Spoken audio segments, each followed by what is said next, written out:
Muy buenas noches. Primeramente, mi persona es Alejandro Arévalo y soy representante del Centro de Estudios Sociojurídicos e Investigación Metodológica CESGIM. Bueno, al presente tenemos el gusto de poder dar inicio con el presente curso y presentación del libro titulado Derecho Agrario y su procedimiento. Para lo cual vamos a dar la bienvenida y tengo el grato honor de presentarles al doctor Jimmy Calle Ochoa, quien es profesional abogado, desempeñó sus funciones como abogado y autoridad sumariante del Ministerio de Desarrollo Rural, jefe de unidad de saneamiento y titulación del Viceministerio de Tierras, docente de pregrado y posgrado en la Universidad Pública del Alto UPA, Universidad Tecnológica Boliviana UTB y la Universidad San Francisco de Asís USFA. De igual forma es autor de los libros Avallazamiento y Tráfico de Tierras, Derecho Administrativo y del presente Derecho Agrario y su procedimiento. Muy bien, dicho entonces esto, doctor, el auditorio es todo suyo. Muy bien, muy buenas noches a los colegas presentes o estudiantes, quienes estén participando del presente curso y presentación de esta obra en esta rama de Derecho Agrario, ¿no? Entonces, vamos a empezar más o menos en qué consiste esta obra. Vamos a ver dos puntos de repente, ya emergente al proceso de saneamiento. Vamos a iniciar, por favor, si me da la posibilidad de que pueda mostrar la presentación, estimado doctor.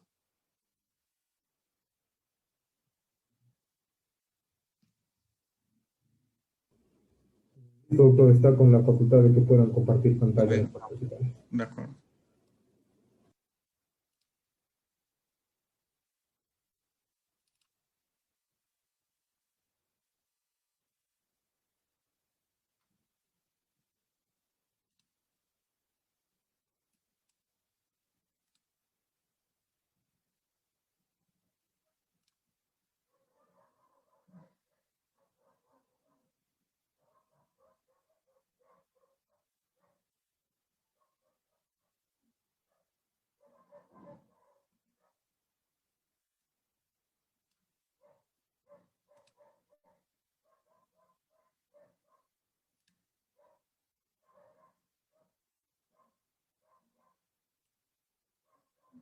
Bueno, entonces vamos a continuar. Ya, hoy vamos a ver el tema de saneamiento de la propiedad agraria, que es ejecutada por el Instituto Nacional de Reforma Agraria. Y con carácter previo vamos a ver lo normativo. ¿Pueden ver la pantalla, no es cierto? Sí, doctor, se puede apreciar. Ok. Entonces, el proceso de saneamiento que en la actualidad se viene ejecutando surge a través de la Ley 1715 de 18 de octubre de 1996, que tiene por finalidad el de regularizar y perfeccionar el derecho de propiedad agraria. Ocurre que, si bien las personas poseen una propiedad o son propietarios de una propiedad, había un problema, ¿no? De que hay propiedades que se encuentran cumpliendo función social o función económica social y predios que no estuvieran cumpliendo. Entonces, tiene por finalidad de que definitivamente, bajo el aforismo de que la tierra es de quien la trabaja, en ese contexto, dar definitivamente a las personas que están cumpliendo función social o función económica social. Pero también estableciendo las posesiones legales y las posesiones ilegales, estableciéndose como posesiones ilegales aquellas posesiones que se vayan a efectuar posterior al año 96 y considerándose como posesión legal aquellas posesiones que se hubieran efectuado con anterioridad al año 96, vale decir, a la vigencia de la ley 1715. Esta ley ha sufrido modificaciones e incorporaciones a través de la ley 3545, la ley de reconducción comunitaria de 28 de noviembre de 2006.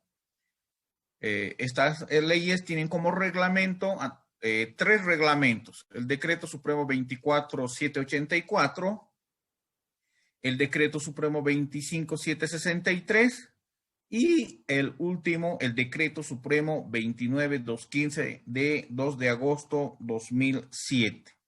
Entonces, este es el marco normativo con el que se ejecuta el proceso de saneamiento. Como bien adelantábamos, en el marco de la ley 1715, en su artículo 64, establece que el saneamiento es el procedimiento técnico, jurídico, transitorio, destinado a regularizar y perfeccionar el derecho de propiedad agraria y se ejecuta de oficio o a pedido de parte. Y quien tiene la facultad para ejecutar, la instancia competente para ejecutar el proceso de saneamiento, es el Instituto Nacional de Reforma Agraria, ¿no? A través de sus brazos operativos, como son las direcciones departamentales que se vienen ejecutando en cada departamento. ¿Ok? Por otra parte, hay sentencias constitucionales que han establecido lo propio, ¿no es cierto? Tenemos ahí la sentencia constitucional plurinacional 2163. Esto precisamente en el sentido, cuando decimos que es un proceso técnico jurídico transitorio, es que este procedimiento solamente se va a ejecutar en el marco de la ley 1715 con la finalidad de regularizar y perfeccionar el derecho de propiedad. ¿Por qué? Porque había personas que, si bien tenían un título ejecutorial, folio real, había personas que no cumplían función social o función económica social. Entonces, estas tierras debieran ser declaradas tierras fiscales y en consecuencia dotar a las comunidades donde tengan tierra o teniendo tierra, estas sean insuficientes. Por el otro lado, también había personas que tenían una posesión legal, que cumplían función social o función económica social, ¿no es cierto? Entonces, en ese contexto, corresponde reconocer el derecho de propiedad a esas personas que cumplen función social o función económica social, ¿no es cierto? Porque si bien aquellas personas trabajan, cumplen función social o función económica social, sin embargo, no tenían un derecho de propiedad que el Estado reconozca y en consecuencia pueda acceder a ciertos créditos, ¿no es cierto?, cuando se trataren de medianas o empresas. Entonces, o igual cuando tienen una pequeña propiedad a su nombre, una propiedad individual, entonces puede acceder a créditos, a beneficios que ellos consideren pertinentes, ¿no es cierto? Entonces, en ese contexto, por eso es un procedimiento técnico jurídico que es transitorio, que no se va a ejecutar siempre, sino que hay una meta de cumplir al 100%, entonces el Instituto Nacional de Reforma Agraria nace con esa finalidad y al cumplimiento de la finalidad se extingue dicha unidad, de dicha institución, ¿cierto? Este proceso de saneamiento se ejecuta de oficio o a pedido de parte. En la fecha solamente ya tenemos los procesos de saneamiento de oficio, ¿no es cierto? Porque a pedido de parte ya se han ejecutado o porque finalmente hubo un conflicto y pasó a ser un saneamiento de oficio. Decíamos que las finalidades también del proceso de saneamiento en el marco del artículo 66 del mismo cuerpo legal establece que el saneamiento tiene las siguientes finalidades. Una de ellas, la titulación de las tierras que se encuentran cumpliendo función social o función económica social.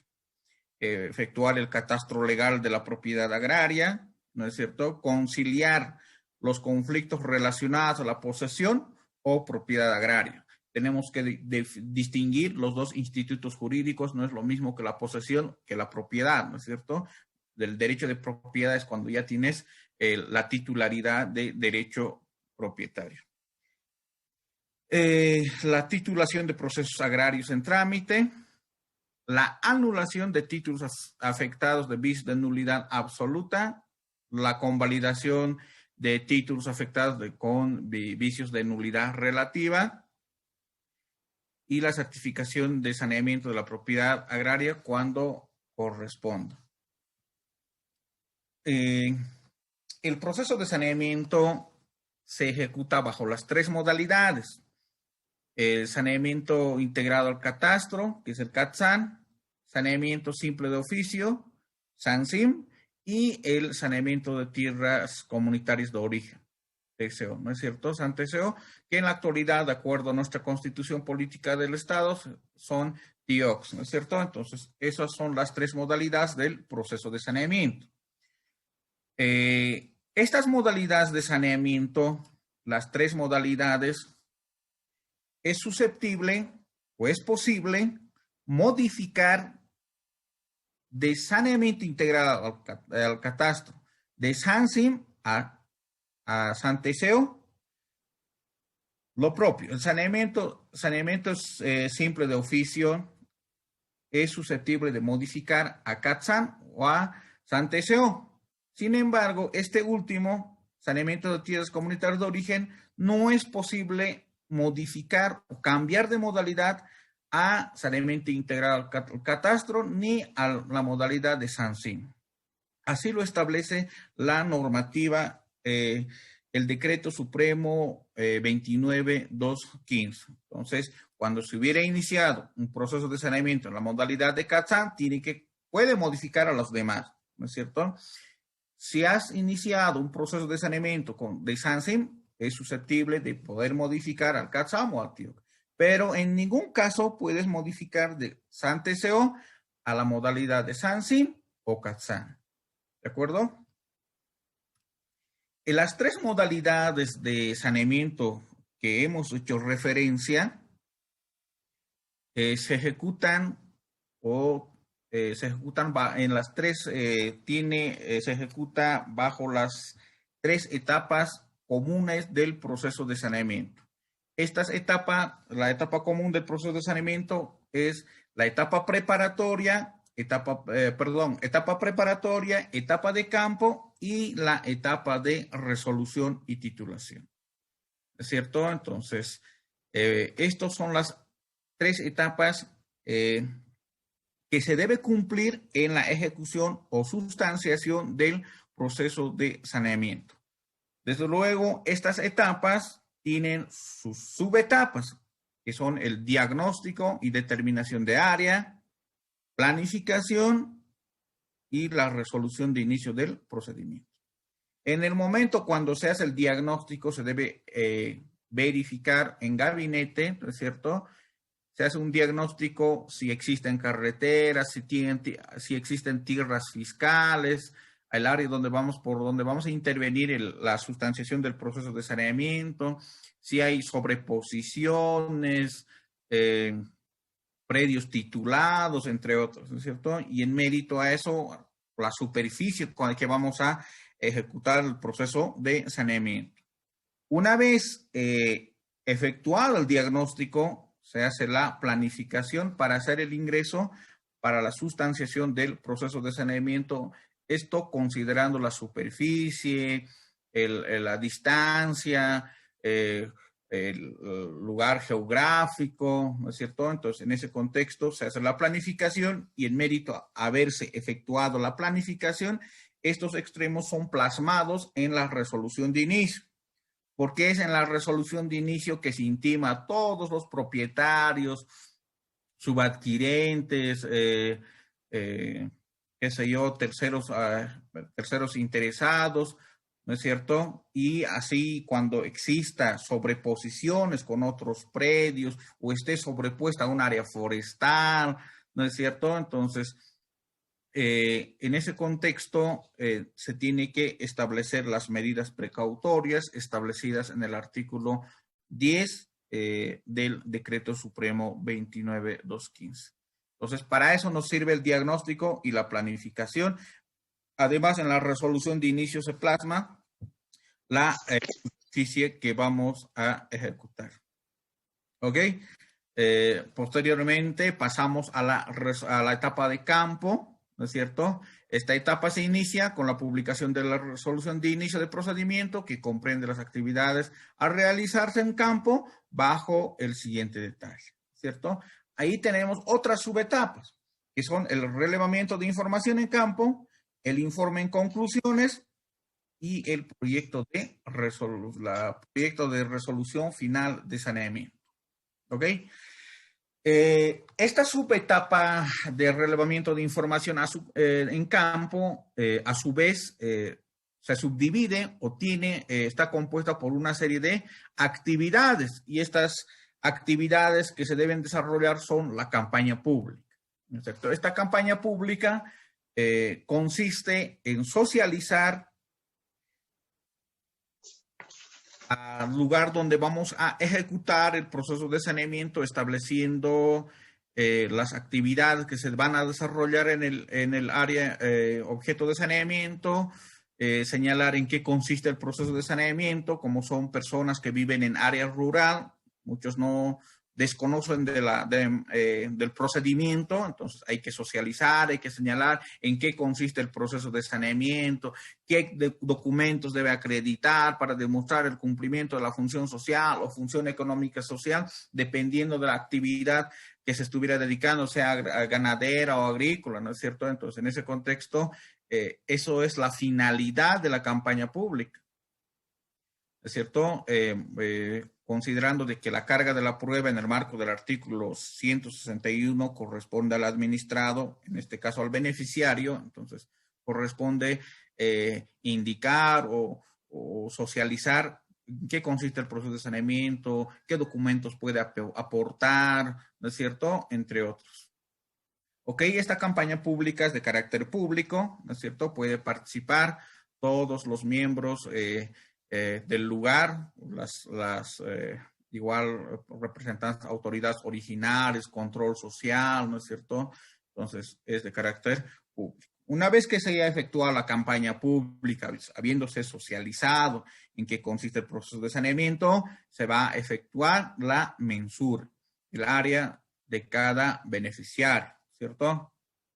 Una vez mensurado, se hace una encuesta catastral que consiste en un formulario donde el beneficiario hace referencia a la actividad que se dedica,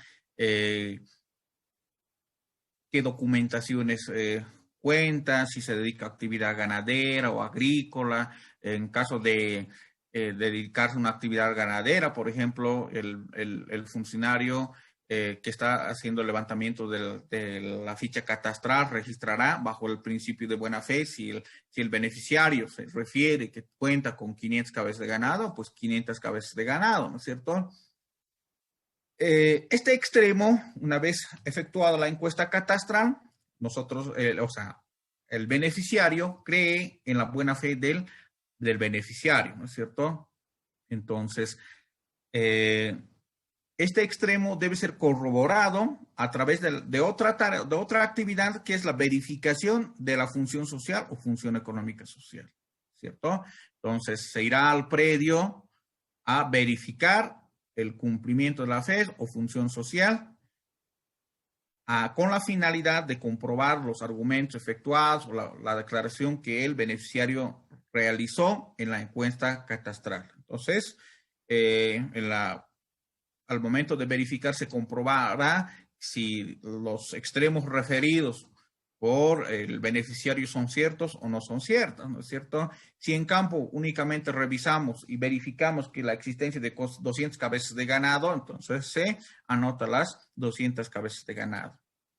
En el marco del principio de verdad material, en el marco del artículo 159, donde dice que el principal medio de prueba es la verificación en campo y que cualquier otra resulta ser complementaria, entonces tendrá valor la verificación que hemos efectuado en campo, independientemente de que el señor hubiera referido que cuenta con o tiene 500 cabezas de ganado. ¿No es cierto? Esto se registra se hace posteriormente el registro de los datos en el sistema y en caso de adjudicación se establecerá la solicitud de precios de adjudicación. Estas actividades desarrolladas en las dos etapas, la etapa de preparatoria y la etapa de campo, se traduce en el informe en conclusiones. Es decir, el informe en conclusiones es el resultado preliminar de la ejecución o sustanciación del proceso de saneamiento.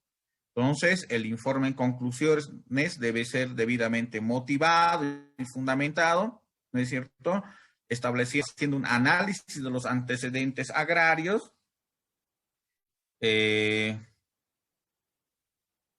si existe sobreposición, si el señor ha hecho referencia de contar con 500 cabezas de ganado, sin embargo, se hubiera verificado únicamente 200 cabezas de ganado, en consecuencia debiendo valorarse únicamente como cumplimiento de la función económica social, considerando las 200 cabezas de ganado, ¿no es cierto? Entonces, hace una fundamentación al momento de que se emita el informe en conclusiones, ¿no es cierto? Toda vez que esta actividad del informe en conclusiones se constituye en el resultado preliminar, dijimos, de saneamiento y debe ser realizada en el plazo máximo de 30 días calendario por polígono. De manera independiente por cada proceso agrario titulado en trámite o posesión, o por predio cuando corresponda sin que ello implique la ampliación de plazos a nivel poligonal, ¿no es cierto? Entonces, cuando sí hemos dispuesto de repente hemos dispuesto medidas precautorias, entonces en el informe en conclusiones se tiene que hacer igual pronunciamiento sobre tales extremos, ¿no es cierto? Finalmente, el informe en conclusiones, en el marco del artículo 304 del Decreto Supremo 29215, decíamos que se tiene que hacer la identificación de antecedentes de derecho propietario.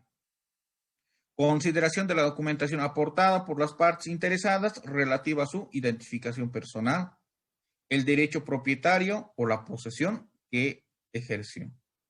Valoración del cálculo de la función social o función económica social, precisamente considerando la verificación que se hubiera efectuado en campo, ¿no es cierto? Homologar si existen conciliaciones. Establecer el tema de precio de adjudicación concesional y cálculo de tasa de saneamiento según corresponda. El tema, lo que habíamos dicho, consideración de las medidas precautorias conforme el artículo 10 del Decreto Supremo 29215.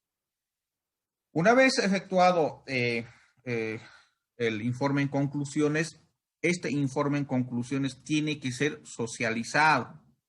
En el marco del artículo 305 se debe socializar, así como hemos socializado cuando hemos hecho la campaña pública, se debe ir otra vez al lugar, al predio, con la finalidad de socializar el resultado preliminar del proceso de saneamiento.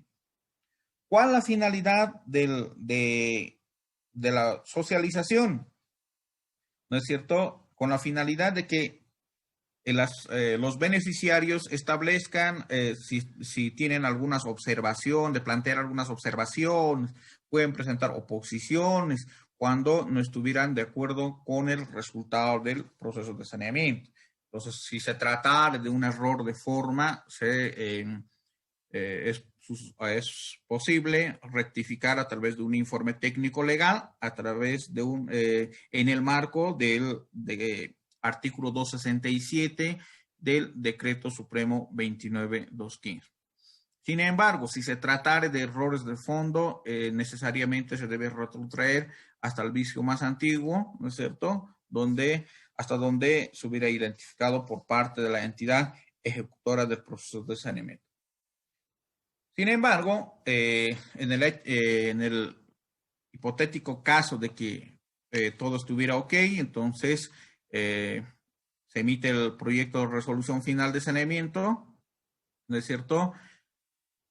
Una vez emitido el proyecto de resolución final de saneamiento, este es remitido a la Dirección Nacional del INRA. Y una vez, antes, estas dos etapas, la etapa preparatoria y la etapa de campo, son de competencia de los INRAs departamentales, ¿no es cierto? Las direcciones departamentales son quienes ejecutan o quienes realizan la etapa preparatoria y la etapa de campo. Y la etapa de resolución y titulación corresponde a la Dirección Nacional del Instituto Nacional de Reforma Agraria. ¿No es cierto? Entonces, una vez remitido a la Dirección Nacional del Instituto Nacional de Reforma Agraria, la Dirección Nacional del INRA debe efectuar el control de calidad. Esto considerado como un mecanismo de control a efectos de revisar, hacer una valoración de la sustanciación del proceso de saneamiento desarrollado por las direcciones departamentales. Entonces, en el marco del artículo 266, el INRA nacional tiene la facultad de poder disponer la nulidad de obrados en caso de evidenciarse errores de fondo, la convalidación o la prosecución del proceso de saneamiento cuando el proceso de saneamiento no tuviera errores. ¿No es cierto? Entonces, una vez en el hecho hipotético de que no hubiera errores o subsanado esto, se procede a la emisión de la resolución final de saneamiento. En el marco de la ley, en el marco del artículo 90, inciso C, una vez emitidas las resoluciones finales de saneamiento, queda agotada la vía administrativa, ¿cierto? O sea, el INRA pierde la facultad de poder anular, ¿no es cierto? Porque este es impugnable únicamente ante el Tribunal Agroambiental, concordante con el artículo 76, parágrafo 5 del Decreto Supremo 29/2015 y la ley artículo 68 de la ley 1715. Entonces, una vez emitida la resolución final de saneamiento, se encuentra agotada en vía administrativa y que únicamente es impugnable ante el Tribunal Agroambiental en el plazo de 30 días, calendario que vamos a estudiar enseguida. ¿Ok?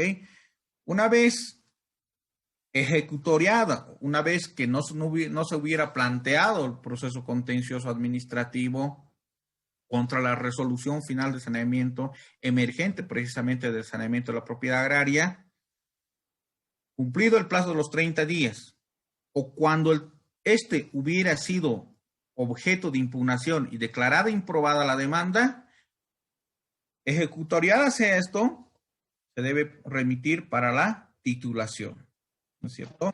Para la titulación se remite a la presidencia y posteriormente este es devuelto al INRA nacional para la refrenda de los mismos. Y una vez refrendado, se remite a las direcciones departamentales del INRA. ¿Con la finalidad de qué? Con la finalidad de que estas instancias realicen registros en derechos reales y transferencia de información a las municipalidades. Entonces, con eso concluye la sustanciación del proceso de saneamiento, ¿no es cierto? Y concluye con un folio real, título ejecutorial y su plano catastral, ¿cierto? Estableciendo esto, cumpliendo con esto las finalidades que hemos hecho referencia en el artículo 66 de la ley 1715. ¿Dudas, preguntas al respecto?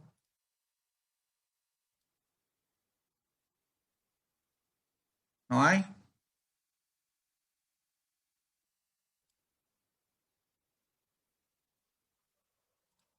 Muy bien, vamos a continuar. Estas son las etapas comunes del proceso de saneamiento o la etapa dentro de cualquier modalidad del proceso de saneamiento.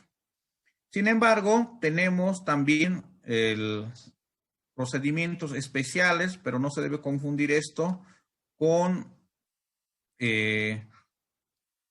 como si fuera otra modalidad del proceso de saneamiento.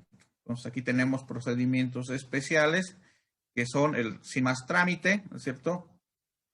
El procedimiento especial es aplicable, ¿no es cierto? Para las comunidades indígenas originarias campesinos, y una de las condiciones es que no haya conflictos o existiendo conflictos, estas sean solucionadas al interior de la comunidad. porque al evidenciarse que haya errores de, conflicto al interior, entonces automáticamente vuelve al procedimiento común del proceso de saneamiento, ¿cierto? Entonces, posteriormente, sin más trámite, ¿no es cierto? Aplicable indistintamente igual a todas las modalidades de saneamiento, ¿no es cierto? Aplicable para igual o menor a la pequeña propiedad, ¿no es cierto? De las comunidades indígenas, originarios, campesinos, este es compatible con el procedimiento especial, procedimiento simple, ¿no es cierto? Otro de los procedimientos especiales es la identificación de tierras fiscales. En caso de tierras fiscales o cuando la identificación de tierras con incumplimiento de la función económica social, ¿no es cierto? Entonces, en estos casos, lo que se hace es que cuando se identifique tierras fiscales, uno esté incumpliendo función económica social, automáticamente se emite la resolución final, ¿no es cierto? Con la finalidad de declarar tierra fiscal. ¿Ok? Ahora vamos a ver el proceso contencioso administrativo que emerge precisamente de la sustanciación del proceso de saneamiento una vez agotada la vía administrativa. De repente, con carácter previo, durante la sustanciación del proceso de saneamiento, tenemos los recursos administrativos franqueados por la normativa agraria, que es el de recurso de revocatorio y jerárquico, que pueden ser planteados por los beneficiarios cuando se hubieran lesionado algún derecho subjetivo conforme al artículo 76 del Decreto Supremo 29.215. Posteriormente, agotada la vía administrativa, ¿no es cierto? Cuando se hubiera emitido precisamente la resolución final de saneamiento, que hacíamos referencia hace un momento, es una competencia del Tribunal Agroambiental en el marco del artículo 189, numeral 3 de la Constitución Política del Estado, en el marco del artículo 68 de la Ley 1715, en el marco del artículo 76, parágrafo 5 del Decreto Supremo 29.215, la Ley 1760, el Código de Procedimiento Civil, es aplicable en el presente caso, considerando de que la disposición final tercera de la Ley 439, actual Código Procesal Civil, ha establecido la vigencia de los artículos 775 al 781 del antiguo Código de Procedimiento Civil, con la finalidad de regular los procesos contenciosos administrativos, ¿no es cierto? También tenemos el artículo 144 de la Ley del Órgano Judicial en su numeral 4, que establece que el Tribunal Agroambiental tiene la facultad de conocer y resolver los procesos contenciosos administrativos en única instancia. Entonces, este es el marco normativo que rige dentro del proceso contencioso administrativo. También hay que establecer, ¿no?, el tema de algunas atribuciones que se encuentran establecidas en la Ley 1715, precisamente en el artículo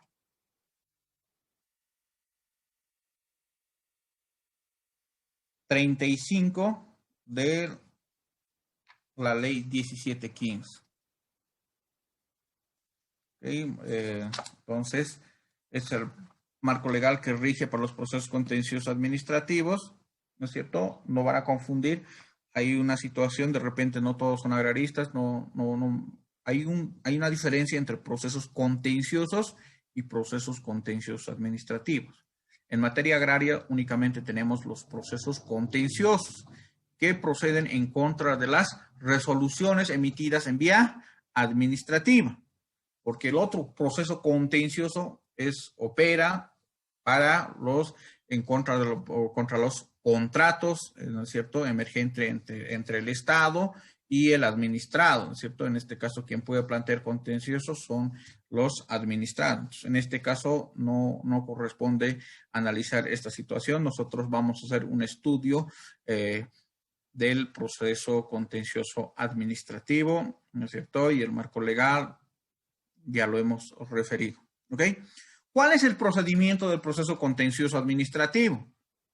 El procedimiento no es complicado, es la demanda, respuesta, réplica, dúplica, autos para sentencia, sorteo y sentencia.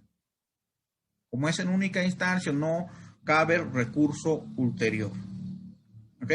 Entonces, es importante señalar que el proceso contencioso administrativo es tramitado en única instancia, ¿no es cierto?, como un proceso de puro derecho, por medio del cual se somete al control constitucional de legalidad los actos administrativos emitidos por la autoridad administrativa competente, que en este caso viene a ser, puede ser que cuando la resolución final de saneamiento sea resolución suprema, entonces operará en contra, la demanda en contra del ministro y el presidente del Estado, ¿no es cierto? Y cuando sea una resolución administrativa en contra del director nacional del INRE, ¿no es cierto?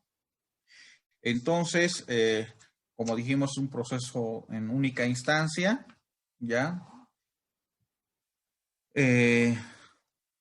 Como dijimos, ¿no es cierto? Anteriormente, el proceso contencioso administrativo es tramitada en única instancia como proceso de puro derecho ante el Tribunal Agroambiental, cuyo conocimiento corresponde a una de sus salas, toda vez que el Tribunal Agroambiental está compuesto por 2 salas, ¿no?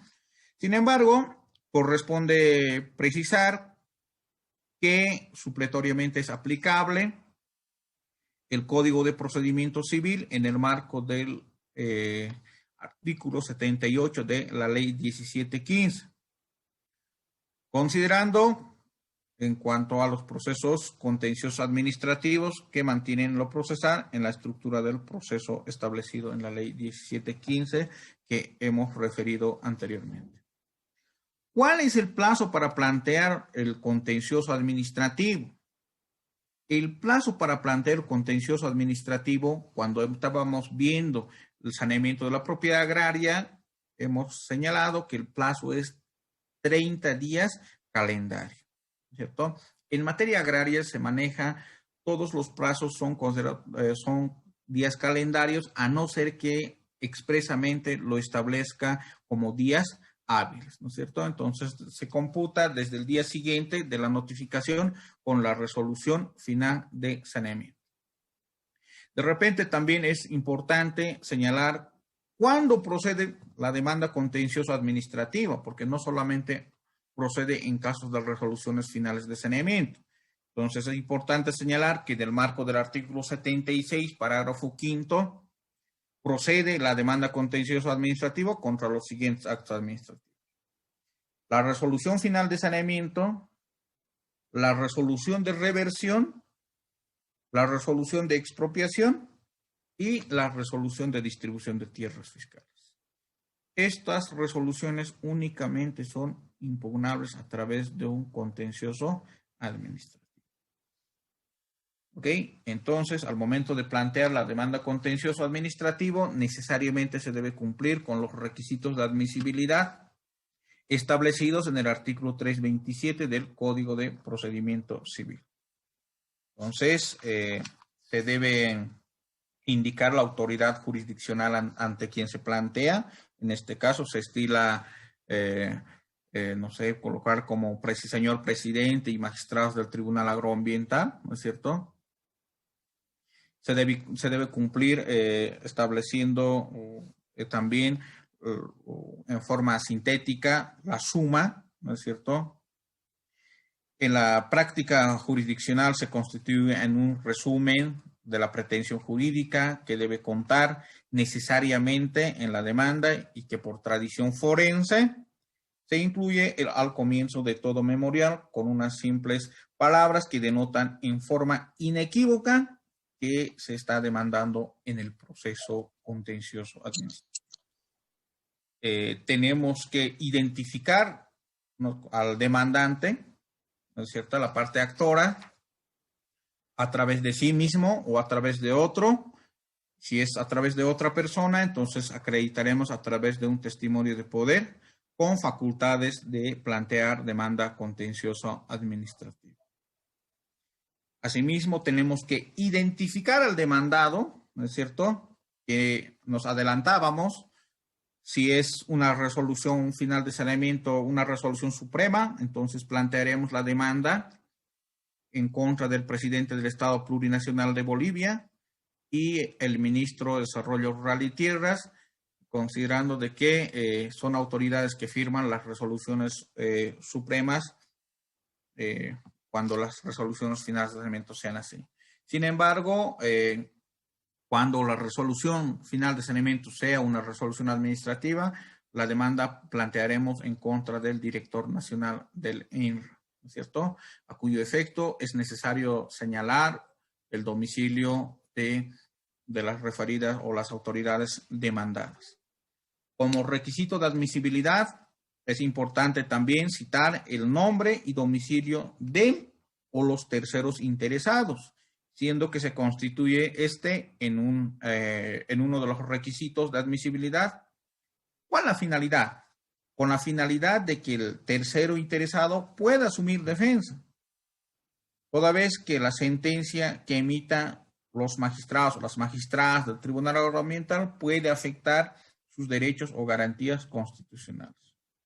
El no señalar como tercero interesado, ¿no es cierto?, vulnera el derecho a la defensa y en consecuencia conllevaría futuras nulidades, conforme así ha establecido el Tribunal Constitucional Plurinacional a través de la sentencia constitucional 1395, quebrado 2011, de 30 de septiembre de 2011.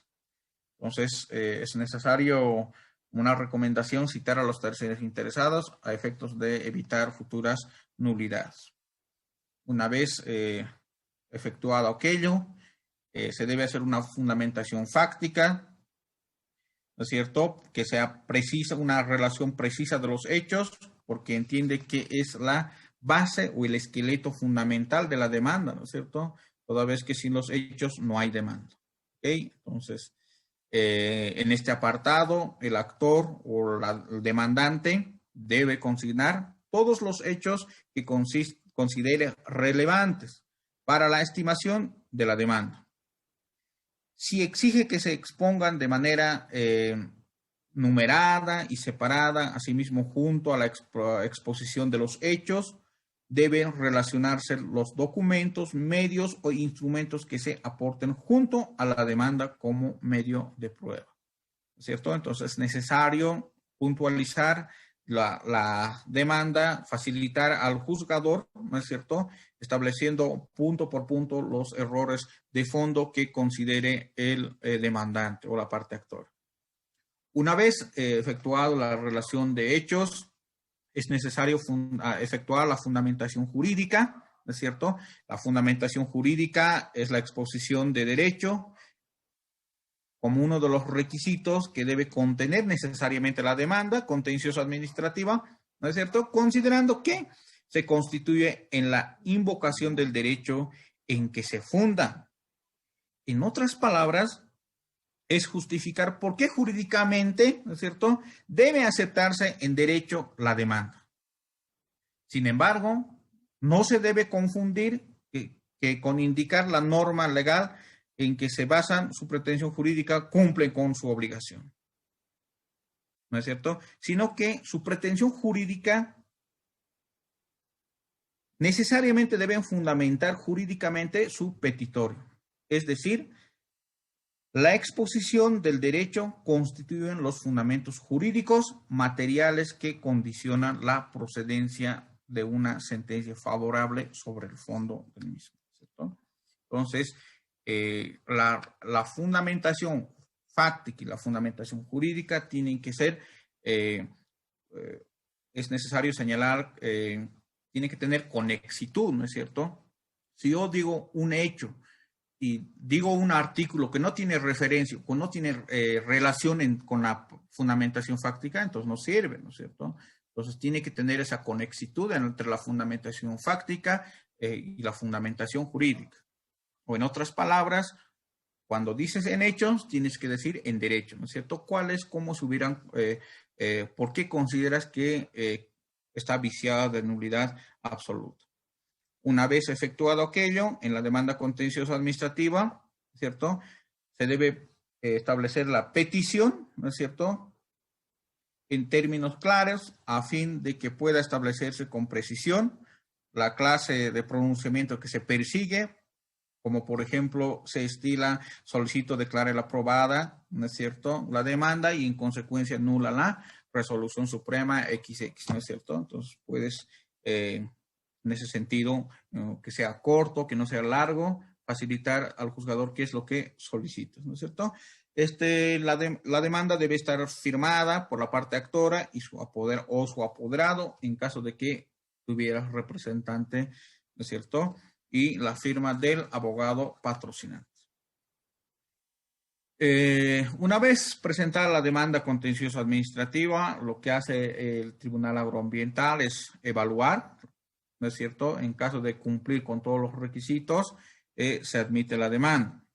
O cuando la demanda fuese defectuosa, entonces dispondrá la subsanación de los defectos en el plazo de 3 días. Una vez cumplidos con los requisitos de admisibilidad, se admite la demanda mediante un auto y en consecuencia se corre traslado a los demandados, al demandado y los terceros interesados, ¿cierto? Entonces, corrida traslado, tienes una vez corrida traslado, tiene que asumir defensa la parte demandada. Sin embargo, antes de la contestación de la demanda, o se preguntarán, ¿la demanda contenciosa administrativa se puede ampliar o modificar? Sí se puede modificar o se puede ampliar hasta antes de la contestación de la demanda contenciosa administrativa. Una vez contestada la demanda contenciosa administrativa, no es posible la modificación o ampliar la demanda principal, ¿cierto? Entonces, en ese contexto, una vez corrido traslado, en el marco del artículo 346, cumpliendo precisamente los requisitos establecidos en el artículo 327, la parte demandada debe responder a la demanda en el plazo de 15 días hábiles, ¿no es cierto? 15 días hábiles más el plazo de distancia. ¿Ok? Igual, en la parte demandada, al momento de pronunciarse sobre los hechos alegados en la demanda, debe contestar a la demanda ante el Tribunal Agroambiental, conforme al artículo 346, por escrito, ¿no es cierto?, con total precisión, puntualidad, la claridad, negando o reconociendo en forma expresa los hechos que han sido planteados en esto. La contestación no puede ser genérica y limitarse únicamente a negar o admitir los hechos sin especificar cada uno de ellos. Entonces, como se estila cuando se plantea la demanda contenciosa administrativa o se plantea por puntos, es aconsejable que las demandas sean respondidas en ese contexto. ¿Ok? Entonces, en el plazo de 15 días más plazo de distancia. Respondida sea la demanda, se corren traslados, mismo orden, es decir, se corre traslado a la parte demandante para que éste pueda ejercer el derecho a la réplica en el marco del artículo 354, parágrafo segundo del Código de Procedimiento Civil. ¿Cuál es el plazo para para ejercer el derecho a la réplica? El plazo es de 10 días hábiles. Una vez ejercido el derecho a la réplica, Como dijimos, en ese mismo orden se corre traslado a la parte demandada para que ésta pueda ejercer el derecho a la dúplica.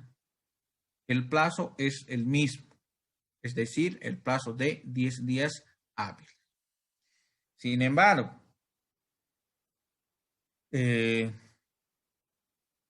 si una vez efectuada la respuesta, se notifica, se corre traslado a la parte demandante y este no ejerce el derecho a la réplica, entonces directamente se decreta autos para sentencia. Porque ya no podemos dar el derecho a la dúplica porque esto no ha ejercido derecho a la réplica. No ha replicado, entonces, ¿qué va? No corresponde que ejerza el derecho a la dúplica. O en su defecto, corrido el traslado, el demandante hubiera ejercido el derecho a la réplica. Y una vez ejercido el derecho a las réplicas, corrido el traslado nuevamente a la parte demandada, y si éste no ejerce el derecho a la dúplica en el plazo de los 10 días o cumplidos los 10 días, igual de la misma forma se decreta autos para sentencia en el marco del artículo 354, parágrafo 3 del Código de Procedimiento Civil. ¿Es cierto? Una vez dictado una vez de que se decretado autos para sentencia, ¿no es cierto?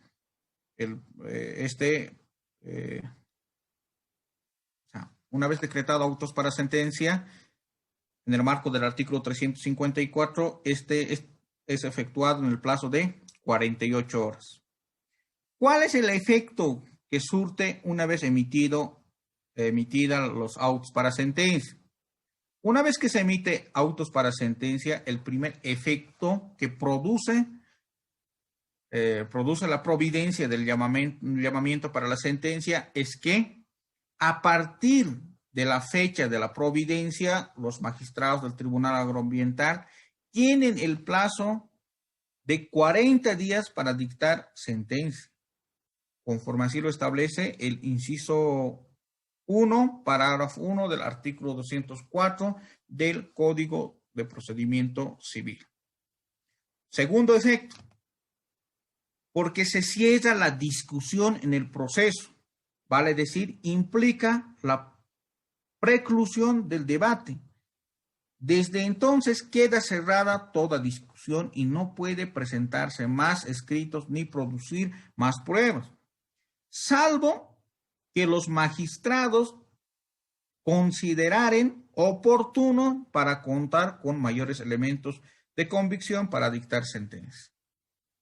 En el referido caso, el plazo para dictar sentencia se suspende por los días que se requiera la producción de la prueba con la finalidad de emitir una sentencia bajo el principio de verdad material, a cuyo efecto, pudiendo requerir informe a la entidad ejecutora del proceso de saneamiento o al geodesta del Tribunal Agroambiental. En algunos casos, un ejemplo, de repente se establezca que hay una sobreposición y cuando el juzgador tenga serias dudas al respecto, bajo el principio de verdad material, puede disponer que el geodesta haga la valoración sobre las sobreposiciones, ¿no es cierto? Entonces, en ese caso, una vez remitida el informe del geodesta del Tribunal Agroambiental, ¿no es cierto?, emitirá la sentencia considerando la documentación remitida o las carpetas prediales que fueron remitidas al Tribunal Agroambiental y el informe emitido por el geodesta. Entonces, una vez que se ha remitido este informe, los magistrados del Tribunal Agroambiental, como han suspendido el plazo, tienen que, en ese sentido, tienen que establecerse mediante un auto, ¿no es cierto?, para la dictación del de la sentencia. Uno de los otros efectos es que no pueden alegarse nulidades del procedimiento que debieron haberse reclamado en su oportunidad, lo que significa que también precluye tal derecho por el principio de saneamiento procesal. Entonces, una vez sorteada se emite la sentencia y estas sentencias se pueden emitir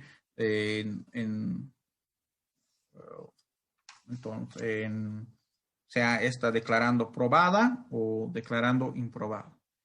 Cuando declare probada la demanda puede ser esta total o parcial, ¿cierto? Y cuando objeto o producto de la valoración que se hubiera efectuado el Tribunal Agroambiental también puede declarar improbada, considerando de que no hubiera errores de fondo en la sustanciación del proceso de saneamiento.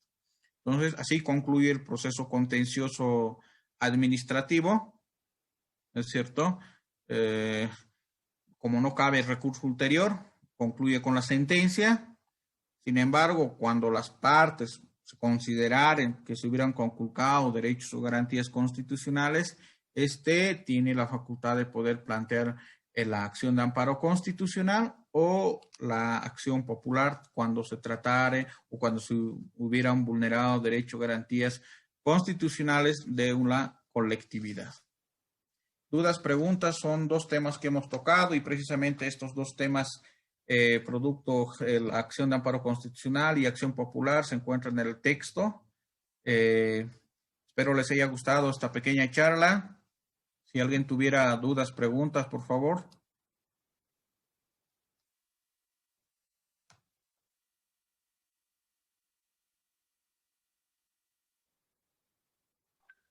Clara su exposición, doctor, muy interesante, gracias.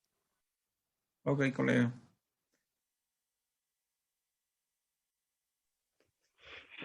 Buenas noches, doctor. La siguiente duda. Sabemos que en el proceso agrario, Sí. según la 1715, tiene su propio procedimiento. Sin embargo, ahí también está la que es el Código de Procedimiento Civil. Entonces, para plantear y por ende, ¿no?, el Código Procesal Civil, ¿no?, para plantear esa demanda contencioso administrativo, directamente nos sujetamos a las normas que usted nos ha explicado, que me saque de duda entre esas tres leyes. Correcto, colega. En el marco del artículo 78 de la ley 1715, te establece la supletoriedad, ¿no es cierto?, ante un vacío legal. Lastimosamente, en la normativa agraria no hay un procedimiento para procesos contenciosos administrativos. Entonces, nos regimos considerando la supletoriedad, acudimos al Código de Procedimiento Civil.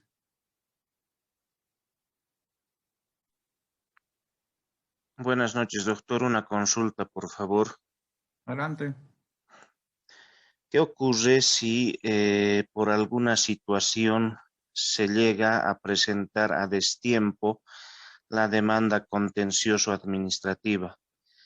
¿Hay alguna base jurídica legal en la que se pueda sustentar la parte demandante para justificar tal vez algún tipo de retraso por causas de fuerza mayor? Eso simplemente, doctor. Muchas gracias. Muy bien. No.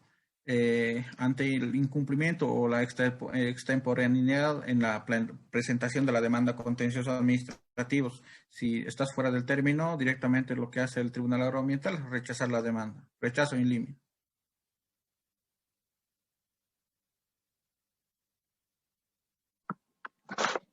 Buenas noches, doctor. Buenas noches. Doctor, mi consulta es la siguiente. Tengo muchos casos que vienen, se ha llevado a cabo el saneamiento con la titulación, se llegó a titular los predios en favor de un solo hermano, siendo estos que son todos los casos que tengo, 5 hermanos. ¿Qué ocurre, doctor? ¿Qué se puede? Yo estaba pensando el plantear la nulidad, solicitar la nulidad del título ejecutorial. ¿Usted cómo me podría colaborar con este tema? ¿Por qué nulidad? O sea, nulidad únicamente se plantea cuando está viciado de nulidad, ¿no? Y está establecido en el artículo 50 de la ley 1715. Ahora, si son entre hermanos, hay que ver qué tipo de propiedad es. ¿Cuánto de superficie tiene la propiedad? Es 200 metros aproximadamente, Entonces, ese está en área rural. en área rural. Entonces, no corresponde, es una pequeña propiedad y es indivisible, ¿no? Entonces, no Es corresponde. indivisible.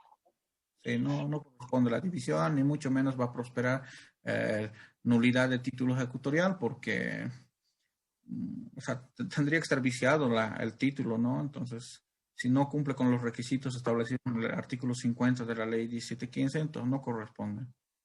Doctor, y en caso de que se vean vulnerados los derechos de estas terceras personas, siendo que solo un hermano se hizo titular y pasó por decirle 2 meses, 3 meses, ¿qué correspondería hacer? Si hay vicios en el título ejecutorial, entonces corresponde plantear. Hay que revisar bien, ¿no? Porque hay sentencias ambientales que han establecido de que no podemos corregir la negligencia cuando se hubieran precluido, por ejemplo, cuando podía el administrado o los afectados tenían la facultad de poder plantear el contencioso administrativo y no lo han planteado contencioso administrativo y resulta que con esto quieren corregir la dejadez, qué sé yo, ¿no? Entonces hay una línea así. Entonces, sin embargo, estuviera viciado de nulidad el título ejecutorial, podría hacerlo. Muchas gracias, doctor. ¿Ok?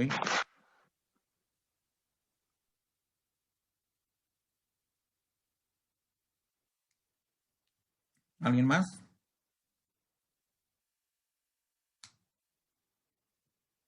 Bueno, colegas, muchas gracias por su tiempo.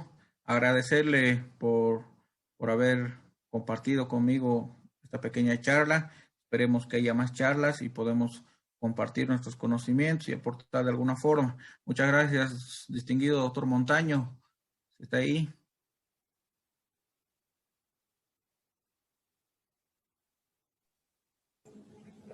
A usted las gracias, doctor. Y bueno, el doctor Montaño en este momento se encuentra disertando otro curso y es por eso que me ha nombrado a mí como representante para que pueda tanto presentarlo como también darle conclusión al presente evento.